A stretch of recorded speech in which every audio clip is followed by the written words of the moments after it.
December 24 அனுதின மன்னா. மத்தேயு 1:21. அவருக்கு இயேசு என்று பெயரிடுவாயாக, ஏனெனில் அவர் தமது ஜனங்களின் பாவங்களை நீக்கி அவர்களை இரட்சிப்பார். வசனத்திற்குரிய விளக்கம்.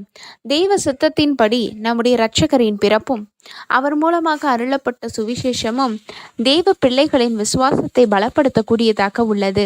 சிறிய காரியங்களிலும் தேவன் மனிதர் பேரில் முற்காலங்களில் எவ்வளவு அக்கறை கொண்டவராக இருந்தார் என்பதை காணும்போது, அவர் ஞானத்தின் பேரிலும் இனி நிறைவேற வேண்டிய காரியங்களின் பேரிலும் நமக்கு நம்பிக்கையை உண்டாக்கக்கூடியதாக உள்ளது.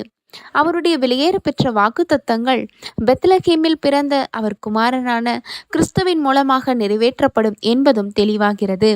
இவையாவும் தேவன் தம்முடைய ஜனத்தின் தனிப்பட்ட ஜீவியத்தில் எவ்வளவாக அக்கறை கொண்டுள்ளார் என்பதை வெளிப்படுத்துகிறதா இருக்கிறது. ஆமேன்.